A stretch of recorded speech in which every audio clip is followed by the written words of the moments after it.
வணக்கம்.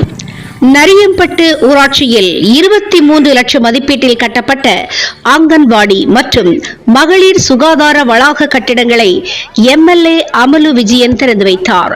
திருப்பத்தூர் மாவட்டம் ஆம்பூர் அடுத்த நரியம்பட்டு ஊராட்சியில் ஊராட்சி மன்ற தலைவர் பாரதி ஸ்ரீ தலைமையில் அண்ணா மறுமலர்ச்சி திட்டத்தின் கீழ் 23 லட்சம் மதிப்பீட்டில் புதியதாக கட்டப்பட்ட அங்கன்வாடி கட்டிடம் மற்றும் மகளிர் சுகாதார வளாக கட்டிடங்களை குடியாத்தம் சட்டமன்ற தொகுதி எம்எல்ஏ அமலு விஜயன் ரிப்பன் வெட்டி குத்துவிளக்கு ஏற்றி வைத்து பணிகளை துவக்கி வைத்தார்.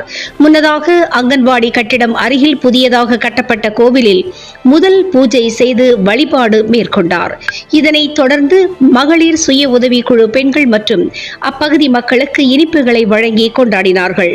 நிகழ்ச்சியின் போது திமுக மாதனூர் மத்திய ஒன்றிய கழக செயலாளர் எம்.டி. சீனிவாசன், ஒன்றிய குழு துணை பெருந்தலைவர் சாந்தி சீனிவாசன், வட்டார மருத்துவ அலுவலர் தாரணி, துணை செயலாளர் சேகர், மாவட்ட பிரதிநிதி பொன்ராஜன் பாபு, சின்னவரிகம் ஊராட்சி மன்ற தலைவர் சோபனா, நவீன்குமார், ஒன்றிய குழு உறுப்பினர்கள் தீபா, பொன்ராஜன் பாபு, ஆப்ரின் தாஜ், குமரன், கார்த்திக் மற்றும் தலைமை கழக பேச்சாளர் பாரதிதாசன், ஊராட்சி கவுன்சிலர்கள், மகளிர் சுய உதவி குழுவினர் என பலரும் கலந்து கொண்டார்கள்.